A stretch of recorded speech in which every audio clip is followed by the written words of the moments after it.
सियासत गर्म है सर, क्या मांग करेंगे? तो क्या बाहर लेके जाएंगे? सर बोले। तो एक बात तो हमें और आपको ये समझनी चाहिए, मैं पिछले कई वर्षों से और खासकर उत्तर प्रदेश में देख रहा हूं, भारतीय जनता पार्टी का एक बहुत सोचा समझा मॉडल है कि वो पहले अनकॉन्स्टिट्यूशनल काम करते हैं, गैर कानूनी काम करते हैं, और अगर आप उसमें विरोध करने आते हैं तो प्रशासन से, शासन से आपके खिलाफ कार्रवाई करते हैं। जिस तरह का भाव राज्यसभा में था वो बाबा साहब भीमराव अम्बेडकर जी का अपमान है।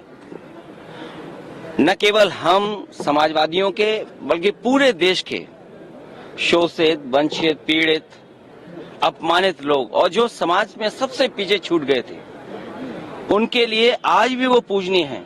आप किसी भी गांव में चले जाएं पूरे देश में, आज भी बाबा साहब को पूजने का काम गांव के लोग करते हैं। गरीब, हर समाज के लोग उनको भगवान की दृष्टि से देखते हैं। तो इस तरह की भाषा का इस्तेमाल करना न केवल निंदनीय है बल्कि शब्दों को वापस लें और माफी मांगने की जो विपक्ष की बात है उसको मानना चाहिए सरकार को। सर राहुल, और सच्चाई तो ये है कि जो व्यक्ति माफी मांग लेता है वो बड़ा होता है। माफी मांगने वाला व्यक्ति हमेशा बड़ा होता है। ये जो कलयुग आया हुआ है, हालांकि वो मैं नहीं कह सकता हूं कहां से शुरुआत हुई थी, लेकिन भगवान श्री राम ने के अलावा जो हमारे भगवान हैं, भगवान श्री कृष्ण ने जब अपने प्राण छोड़े तब कलयुग शुरू हुआ। आखिरी शब्द भी यही थे जब उनको तीर लगा कि डेस्टिनी थी, ये माफ कहना चाहिए, भूल जाना चाहिए इस चीज को। तो कम से कम सरकार को जिनकी भाषा से, व्यवहार से पूरे देश का सेंटिमेंट बाबा साहब भीमराव अम्बेडकर जी के लिए जो अपमान की तरह भाषा इस्तेमाल हुई उस पर माफी मांगनी चाहिए और शब्द वापस अपने लेने चाहिए। सर राहुल गांधी पर एफआईआर हुई है सर, तो क्या कहेंगे? देखिए, ये हालांकि मेरी स्पीकर साहब से बात नहीं हुई और दूसरे पॉलिटिकल लीडर से बात नहीं हुई, लेकिन ये लोकसभा का परिसर है, इसमें सबसे ज्यादा सुप्रीम अगर कोई है तो स्पीकर साहब हैं। अब सोचिए आप, बीजेपी के लोग तो स्पीकर के साहब के ऊपर भी चले गए।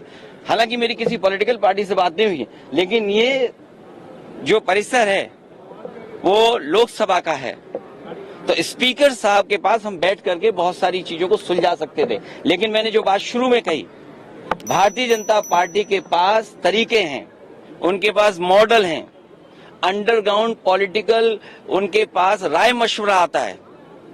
वो कब ध्यान हटा दें, और पहले तो खुद अनकॉन्स्टिट्यूशनल काम करते हैं, पहले खुद गैरकानूनी काम करते हैं और फिर शासन प्रशासन से ऐसा कुछ करते हैं जिससे कि दूसरे पर आरोप लग जाएं। और मैं तो फरक्काबाद के सांसद जी को देख रहा था, वो सर्टिफिकेट वाले सांसद हैं। अगर उनको इलाज, दवाई की जरूरत हो तो उनके लिए सलाह यही है कि हम फरक्काबाद से डॉक्टर बुला करके फ्री इलाज करा सकते हैं उनका। सर बर्ग साहब पे एक और एफआईआर हो गई है, बिजली चोरी का एफआईआर। फिर मैं बोल रहा हूं आपसे, ये बीजेपी का मॉडल है। किसी के घर में छापा मार करके इस तरह का काम करते हैं। पूरे उत्तर प्रदेश में सबसे ज्यादा बिजली को लेकर के गरीबों को परेशान किया जा रहा है। बिजली को लेकर के एफआईआर दर्ज है। आज ऑन रिकॉर्ड मैं कह रहा हूं ये बात, आप निकलवाइए रिकॉर्ड, सबसे ज्यादा बीजेपी के लोगों ने मुकदमे दर्ज कराए हैं किसानों पे, गरीबों पर, और जानबूझ करके। आपकी कोई सुनवाई नहीं है, अधिकारी उनके हैं, अधिकारी खुद हाथ खड़े कर देते हैं, कहते हैं हम पे ऊपर से दबाव है। ऊपर से किसका दबाव है? मुख्यमंत्री जी का खुद दबाव है।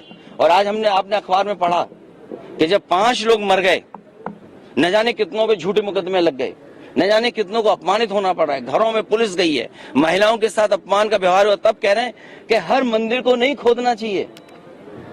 तो अगर किसी व्यक्ति ने, इतने महत्वपूर्ण व्यक्ति ने अगर ये स्टेटमेंट दिया है तो उनकी जिम्मेदारी बनती है उनके दल के लोगों की कि सभी संभल वाले उत्तर प्रदेश के लोगों पर जिन पे झूठे मुकदमे लगे हैं उनके मुकदमे वापस हों।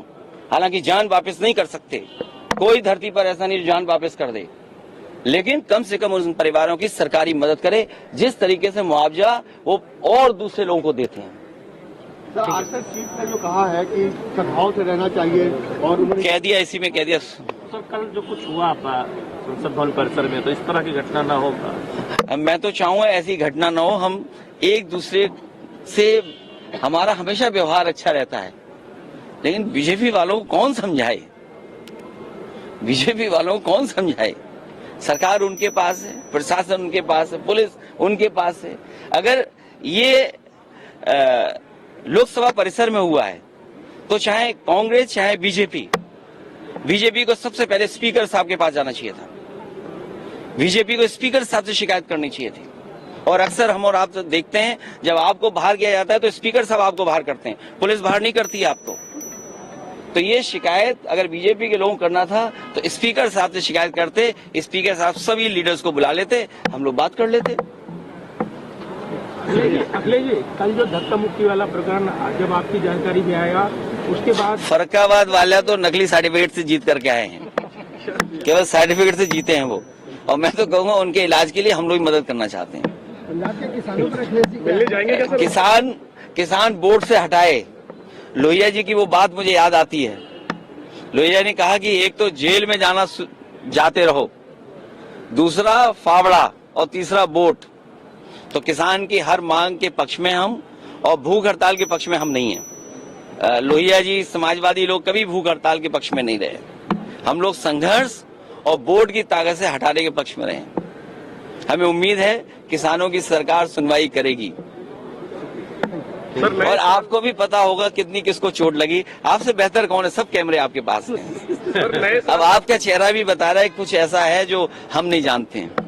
सर, नए साल में इंडिया अलायंस में कोई नई शुरुआत होनी चाहिए क्या? ममता बनर्जी को लीडरशिप देने की बात क्यों कही जा रही है? आप उलझाओ मत, अभी मुद्दा है लोकसभा का। और सच्चाई तो यह है कि जितनी इंस्टीट्यूशन बेहतर होगी, जितना हम और आप सब लोग इंस्टीट्यूशन को स्ट्रेंथन करेंगे, उतना ही नई जनरेशन को इस सिस्टम का, इस ऑर्गेनाइजेशन का फायदा पहुंचेगा।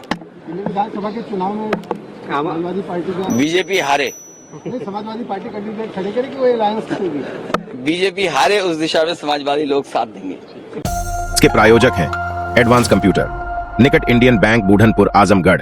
यदि आप अपनी बच्चे को कंप्यूटर की उत्तम शिक्षा देना चाहते हैं तो तुरंत संपर्क करें।